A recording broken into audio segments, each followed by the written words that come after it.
Assalamualaikum warahmatullahi wabarakatuh. Selamat pagi anak-anak. Waalaikumsalam warahmatullahi wabarakatuh. Gimana kabarnya nih? Pada sehat kan ya? Gak ada yang sakit? Alhamdulillah sehat, Alhamdulillah Pak. Ya. Tepar dikit Pak. Buset, kenapa tuh teparnya tuh? Biasa Pak, ada tugas banyak banget Pak. Tuh, udah pastilah. Oke, untuk mempersingkat waktu ya, kita langsung saja sebelum memulai pembelajaran.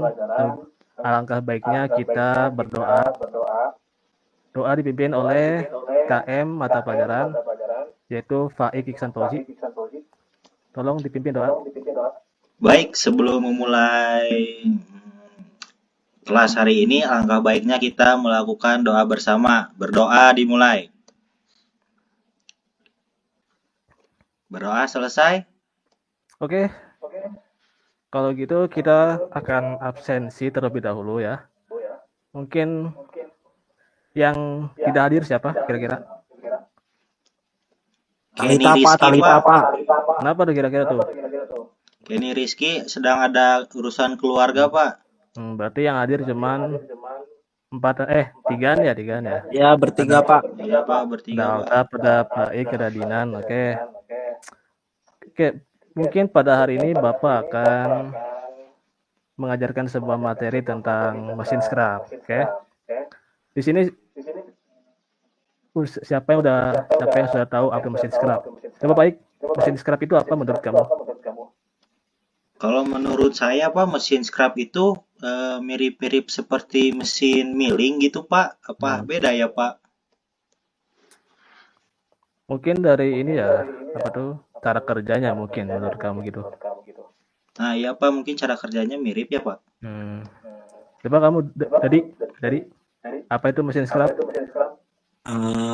Saya masih belum kegambar sih Pak, soalnya belum baca-baca tentang mesin scrapnya, jadi belum kegambar gitu Pak. Apa itu mesin scrapnya? Nah, kalau si Alta tahu tak apa itu mesin scrap? Tidak terbayang Pak, soalnya saya dari SMK Otomotif, jadi nggak tahu Pak. Wajar sih, kalau dari SMK Otomotif emang agak sulit ya. Mungkin kita akan mulai dari slide yang pertama. Bapak sudah memberikan sebuah PPT, share PPT gitu, tentang mesin scrap. Kita akan mulai. Jadi apa itu mesin scrap? Jadi di sini mesin scrap itu adalah suatu mesin perkakas yang gerakan utamanya adalah lurus bolak-balik secara vertikal maupun horizontal. Dan prinsip pengerjaannya pada mesin scrap adalah benda yang disayat atau benda yang dalam keadaan diam. Yang bergerak itu hanyalah mata pahatnya. Itu. Dan biasanya pahat bergeraknya itu gerakannya lurus bolak-balik atau maju mundur dan melakukan penyayatan. Lanjut. Dan ini adalah fungsi mesin scrap. Dan selanjutnya adalah fungsi mesin scrap. Jadi fungsi mesin scrap adalah mengubah bentuk dan ukuran benda kerja menjadi permukaan rata, bertingkat, menyudut, dan alur.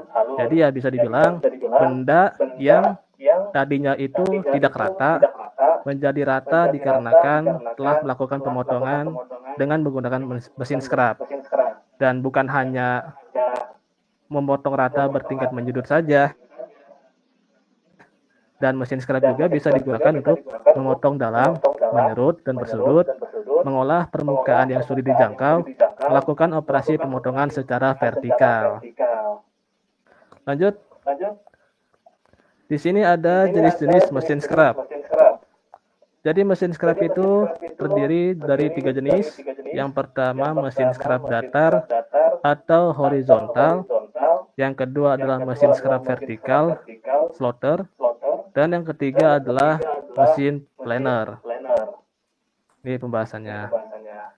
Jadi mesin yang pertama adalah mesin scrap datar atau horizontal shaper. Jadi mesin ini tuh jenisnya umum dipakai untuk produksi dan pekerjaan serbaguna dan terdiri atas rangka dasar dan rangka yang mendukung lengan horizontal. Benda kerjanya didukung pada rel silang, sehingga memungkinkan benda kerja untuk digerakkan ke arah menyilang atau vertikal dengan tangan ataupun penggerak daya. Selanjutnya adalah mesin scrap vertikal atau slotter. Mesin scrap jenis ini digunakan untuk memotong dalam, menyerut, dan bersudut serta pengerjaan permukaan yang cukup sukar atau sulit dijangkau gitu loh. Selain itu, mesin ini juga bisa digunakan untuk operasi yang memerlukan pemotongan vertikal. Dan yang terakhir adalah mesin planer. Biasanya mesin planer ini digunakan untuk mengerjakan benda kerja yang panjang dan juga lebih berat. Benda kerjanya biasanya dipasang pada eretan dan melakukan gerakan bolak-balik. Sedangkan pahat membuat gerakan ingsutan dan gerak penyetelan. Biasanya tuh benda yang dipasang ditentukan oleh jarak tiang mesin.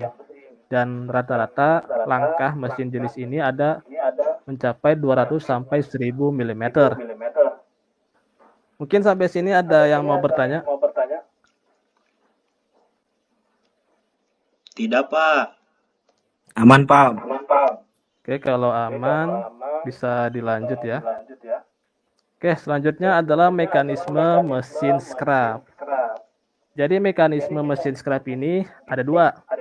Yang pertama mekanik dan juga yang kedua hidrolik.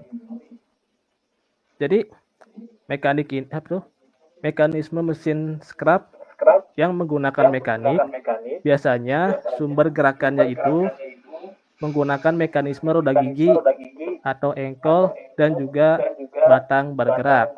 Jadi prinsip kerjanya mesin scrap dengan mekanisme mekanik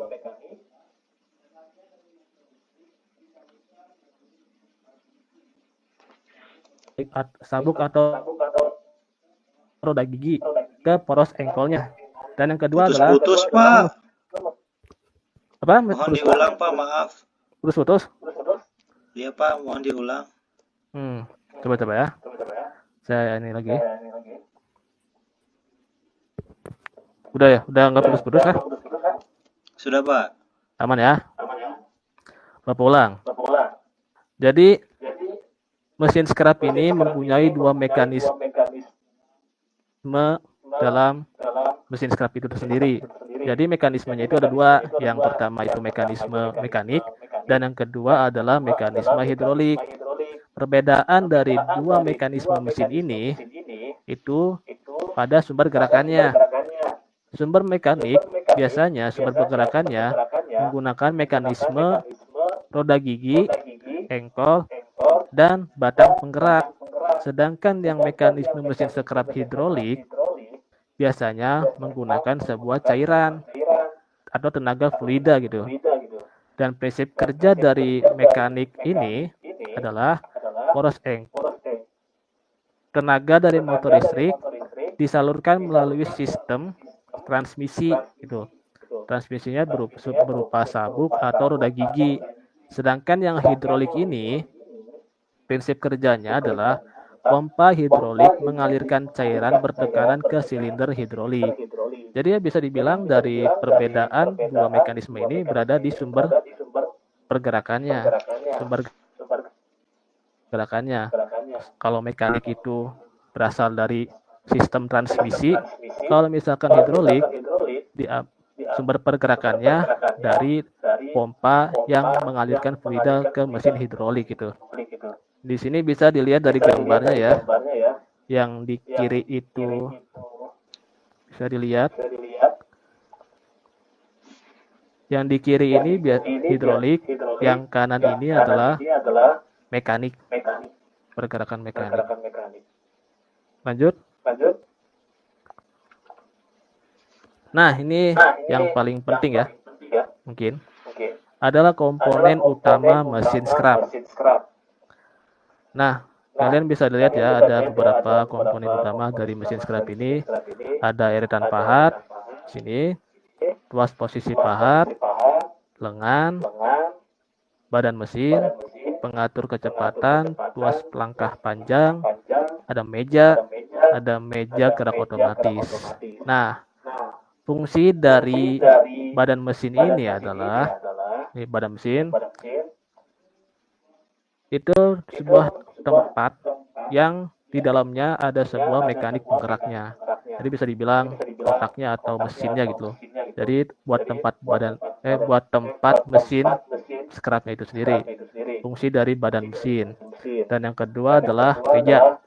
Meja mesin ini fungsinya merupakan sebagai tempat kedudukan benda kerja atau penjepit benda kerja. Ada orang.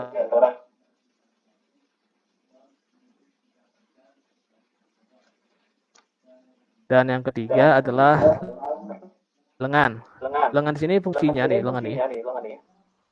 fungsinya sebagai penggerak pahat maju mundur.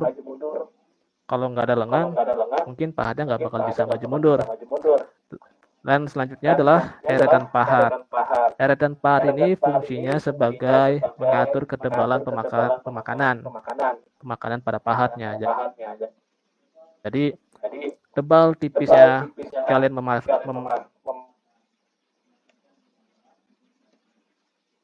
Patah-patah, Pak. apa? Aman kah? Patah-patah, Pak.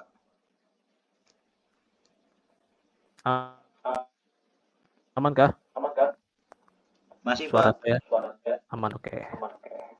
Selanjutnya adalah pengatur kecepatan. Pengatur kecepatan nih. Ya, pasti fungsinya buat ngatur kecepatan pemotongan di mesin scrap ini. Yang selanjutnya adalah tuas panjang langkah. Nah, di sini fungsinya sebagai mengatur panjang pendeknya langkah pahat atau lengan sesuai panjang benda. Ya, jadi ini untuk mengatur panjangnya pemakanan. Kalau eretan pahat ini buat ngatur kedalaman kedalaman, sedangkan tuas panjang itu mengatur panjang dari pemakanan. Tuas posisi pahat. Nah, di sini tuas posisi pahat nih. Biasanya itu berfungsi untuk mengatur kedudukan pahat terhadap benda kerja. Pengaturan dapat dilakukan setelah mengenturkan pengikat tangan. Dan yang terakhir adalah gerak meja otomatis. Biasanya untuk mencekam atau menyekrap secara otomatis dan diperlukan pengaturan panjang engkol yang mengubah gerakan. Di sini ada prinsip pemotongan mesin scrap. Nah, di sini ada prinsip dasar pemotongan mesin scrap adalah bergerak maju mundur. Benda kerja bergerak ke arah melintang. Pemotongan hanya terjadi pada gerak langkah maju mundur. Pemotongan hanya terjadi pada gerak langkah maju. Pada saat langkah mundur, benda kerja akan bergeser. Jadi ya prinsip pemotongannya itu hanya maju mundur, maupun itu bisa secara horizontal, vertikal, dan yang lainnya. Ini prinsip pemotongan mesin scrap.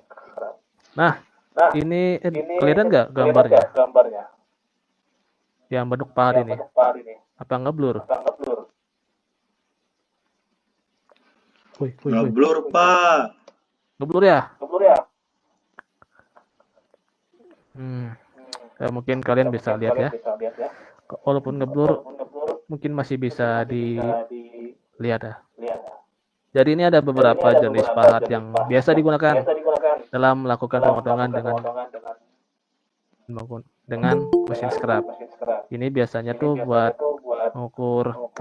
memotong secara miring, ini rata. Ini rata nih, yang sebelah kanan.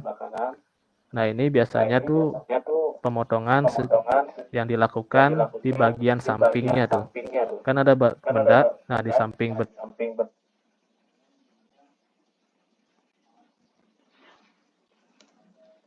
Patah-patah, Pak.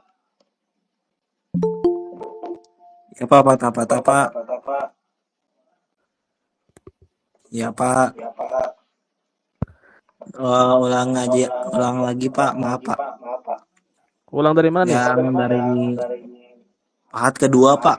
Pahat kedua yang ini ya? Ya Pak. Wah, Talita baru masuk nih.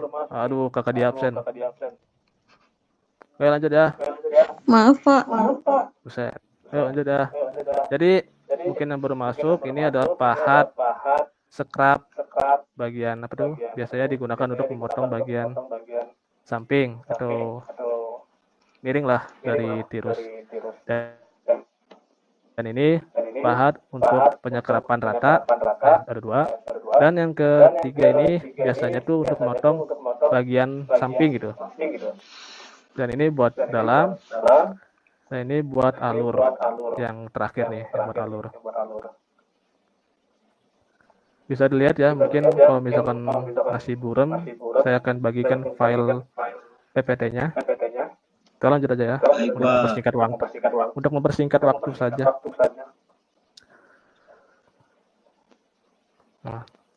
Nah, ini adalah jenis pencekaman benda kerja.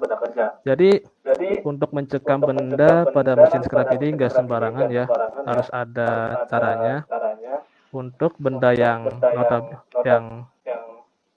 terlihat rata atau persegi biasanya harus ada yang mengganjal di bawahnya tuh, kayak gini nih, kayak ada ganjalan gitu, supaya bendanya tetap rata.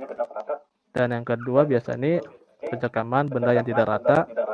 Sebisa mungkin kalau misalkan kalian ingin mencekam benda yang tidak rata, sebisa mungkin kalian harus bisa mengganjalnya supaya rata. Seperti ini ada bulatan kecil nih di samping kotak ini, ada buat mengganjal gitu. Nah, ini untuk sumbu atau tabung, biasanya di ininya nih, tabungnya di bawahnya tuh ada sebuah plat untuk menyeimbangkan tabung tersebut supaya tidak miring ataupun itu.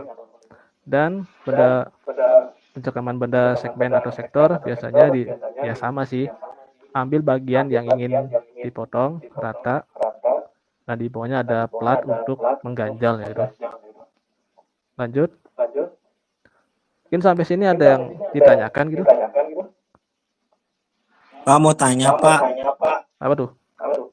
kan tadi tuh yang nyekam ragum tuh Pak, gimana caranya biar pas nyekam ragum tuh, pas pemakanannya tuh nggak makan ragumnya Pak, soalnya ada praktek dulu tuh yang nyekam gitu tuh kemakan ragumnya gitu Pak. Terima kasih Pak. Oke, makasih. Itu bagus tuh jawabannya tuh. Supaya tidak terkena ragum ya. Sebisa mungkin kamu itu harus mengetahui jarak dari pahat ke ragumnya. Nanti akan ada di slide selanjutnya tentang gimana sih cara supaya tidak termakan gitu loh ke ragumnya. Tapi kalian sebisa mungkin harus tahu ukuran yang kalian ingin makan atau pahat, sehingga tidak terjadi pemakanan pada ragum. Tapi biasanya kalau misalkan pemakanan kena ragum tuh sepertinya kayak hampir jarang terjadi lah. Itu pun kalau terjadi karena kelalaian dari operator gitu. Kalau misalkan operatornya bagus, mungkin tidak akan termakan. Tapi menurut saya ya, harus diatur pemakanannya dengan cermat dan ketinggian pemakanannya gitu. Apa sudah terjawab? Jawab Pak, makasih Pak. Oke. Lanjut ya. Nah, ini pencekaman alat potong atau pahat. Pada mesin scrap disesuaikan dengan ukuran mesin dan meja. Gambar di samping nih, yang ini nih, saya usahain. Nah, asik. Nih. Di sini ada 2 pencekaman pada pahat ya. Untuk yang kiri untuk mesin scrap yang berukuran besar, dan yang ini yang kecil. Dan ini juga sering sekali ada di bengkel-bengkel SMK gitu. Sering digunakan yang biasa yang kecil, kalau yang gitu loh. Jadi gambar di samping adalah cara pencekaman pahat pada mesin scrap dengan ukuran yang besar dan pencekaman pahat pada mesin scrap yang kecil. Yang perlu diingat adalah pada saat ingin mencekam pahat pada mesin scrap, pahat diusahakan dicekam sekuat mungkin supaya tidak terjadi kendor ataupun pahat bisa patah. Lanjut. Ada beberapa hal yang harus diperhatikan dalam pemasangan pahat pada mesin scrap. Yang pertama, pahat dipasang pada rumah ayun kira-kira 40-30 mm keluar dari rumah ayunnya. Pada saat posisi ini, pahat cukup kuat untuk menahan beban potong. Jadi sebisa mungkin ketika memasang pahat, itu tidak lebih dari 40 mm dari rumah ayunnya. Nah, ini rumah ayun nih. Rumah ayun, ini pahatnya. Sebisa mungkin harus lebih 40 sebisa mungkin jangan melebihi 40 mm dari keluar rumah ayunnya. Ya, pokoknya jangan lebih dari 40 lah supaya tidak terjadi hal seperti ini. Nah, pahat akan patah jika pemasangan pahat lebih dari 40 mm dari rumah ayunnya. Bisa dilihat akan ini patah nih. Nah, di sini juga dijelasin, dikarenakan jika pemasangan pahat terlalu panjang pada saat terjadi impact, maka pahat akan terjadi pelenturan dan kemungkinan akan patah. Lanjut. Yang ketiga adalah pada saat langkah pemakanan, rumah ayun pahat dimiringkan berlawanan arah dengan sisi potong pahat. Ya, sebisa mungkin harus dimiringkan supaya pemotongan pada benda kerjanya sejajar. Kalau ingin pemotongan secara rata gitu, harus dimiringin beberapa derajat, mungkin 30.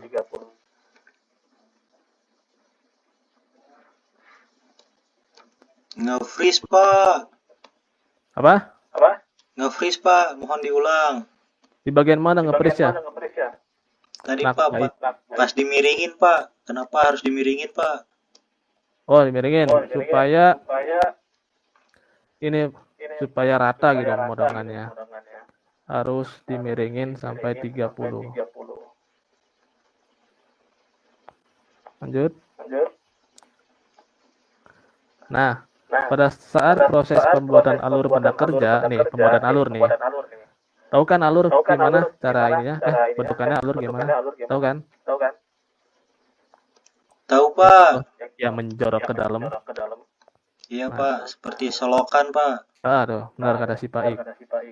Nah, ini biasanya untuk pemotongan alur, rumah ayunnya harus tegak lurus. Bedain ya kayak tadi ya. Nah, tadi ini miring, berlawanan dengan sisi potong pahat. Kalau ini untuk pembuatan alur, rumah ayunnya harus tegak lurus. Lanjut. Nah, pada saat proses pembuatan alur dalam, kita tuh nggak bisa langsung gitu. Harus ada alat bantu untuk bisa menggapai alur dalam ini. Seperti alat bantunya yaitu klem. Nah, ini alat bantunya nih. Ini namanya klem. Ini berfungsi sebagai pembantu pahat untuk menjangkau alur dalam. Alur yang sulit dicapai gitu loh.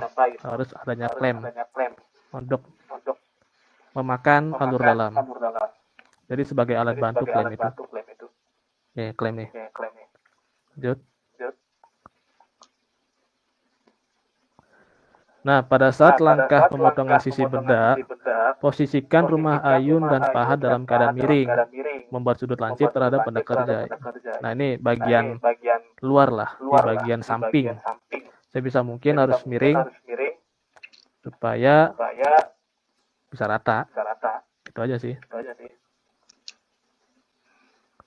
Nah, untuk membuat sudut, ini miringnya lebih ekstrim ya, mungkin sampai 45 miringnya tapi ini miringnya tuh tidak berlawanan arah, harus searah.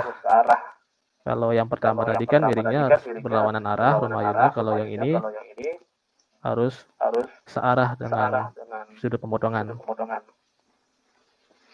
Lanjut.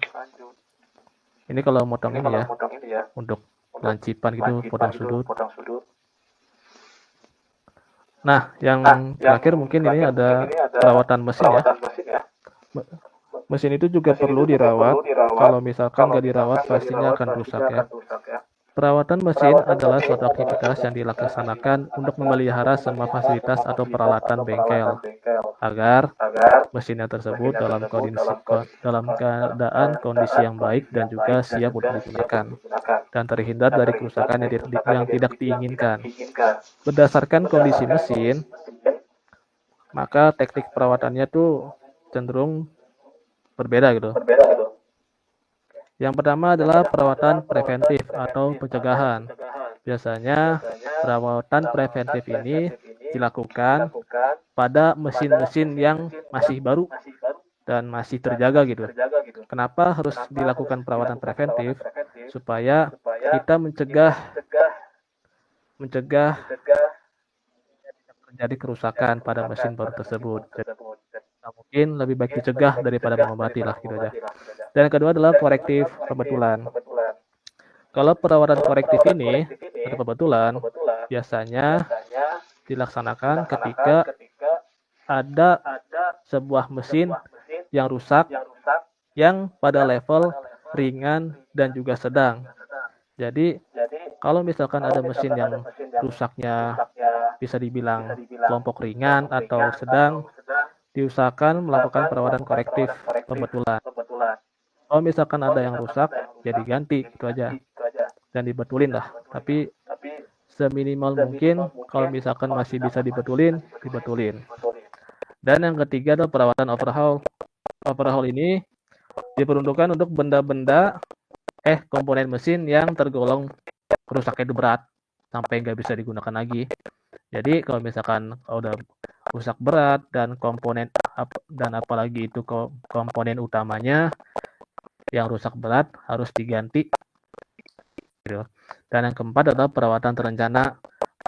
Perawatan terencana ini adalah sebuah teknik perawatan yang direncanakan.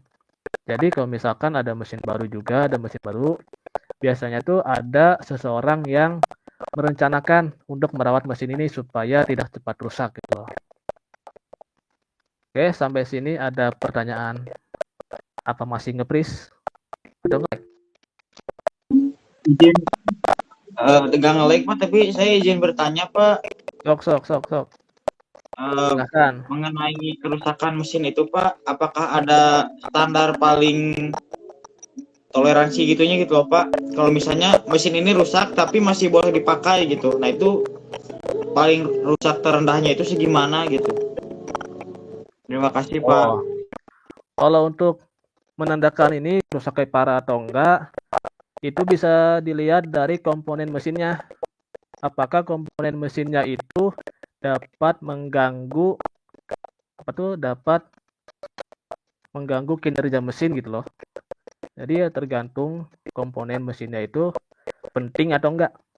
Kalau misalkan dia komponennya penting dan rusak, itu bisa dibilang ke dalam golongan berat. Kalau yang ringan kayak komponen-komponen kecil, kalau misalkan kayak yang kecil itu seperti tuas pada mesin scrap. Kalau rusak, itu bisa langsung diganti. Itu komponen yang berat kalau nggak salah sih. Kalau yang ringannya kayak cuman mungkin baut gitu loh, yang rusak atau yang berkarat bisa langsung diganti. Kalau misalkan kayak mesinnya yang rusak, itu bisa tergolong di kelas berat gitu. Sudah terjawab? Terjawab Pak, terima kasih. Yaudah, mungkin apakah kalian sudah mengerti materi yang sudah saya ajarkan?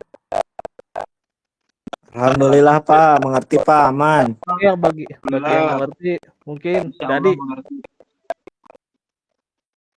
Oke, mungkin Dadi ya bisa dijawab. Apa sih, sebutkan 5 komponen utama mesin. Bentar Pak.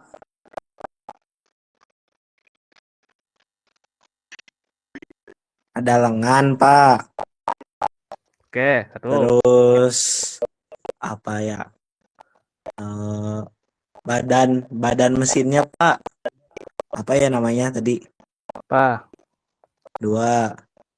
Eh, terus yang buat nyekam ragum Pak, ragum. Bisa, bisa, Bisa. bisa. Terus si pahatnya Pak. Walaupun jawabannya kurang tepat. Satu lagi ya Pak. Aduh, apa ya? Terus saya lupa Pak. Maaf Pak. Coba Paris nih. Paris. Coba sebutin 2 lagi aja dah. Sebutin yang mana Pak, maaf. Komponen utama mesin scrap. Mesin scrap tuh ada lengannya Pak. Ya, ada lengan. Tuh, Ada badannya. ya lagi. Ada pahatnya. Terus, Kemudian ada tadi tuh ada kayak sebentar. ayo saya tungguin. Yang buat ngebantu pahatnya itu loh Pak, biar kalau buat ke dalam tuh apa tadi saya lupa. Klem Klem, nah atau apa? itu klem. Terus ada tuasnya Pak. Oke. Udah Pak lah. Maaf Udah Pak ya. maksudnya. Udah Pak. Oke, sip. Kelas jawabannya.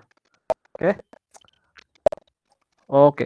Mungkin ya, sebelum mengakhiri pembelajaran, mungkin saya akan kuatkan lagi materi-materi yang sudah saya ajarkan.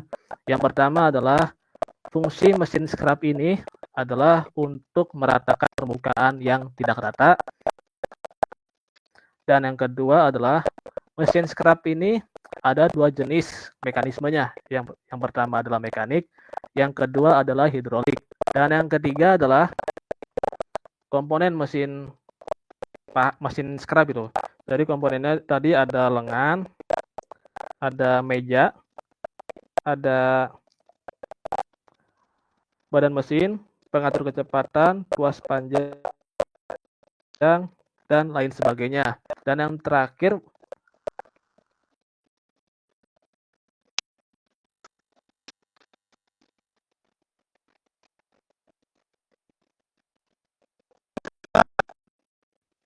perawatan korektif, dan yang ketiga overhaul, dan yang keempat adalah teknik perawatan terencana. Oke, tidak ada yang ditanyakan lagi ya, karena bapaknya sedang sibuk juga. Oke, sebelum mengakhiri pembelajaran pada hari ini, alangkah baiknya kita duduk dengan membaca hamdalah. Alhamdulillahirobbilalamin. Alhamdulillahirobbilalamin. Oke, saya akhiri pembelajaran pada hari ini. Mohon maaf bila ada kekurangan, karena saya adalah manusia biasa, bukan Nabi Boy. Saya pamit undur diri.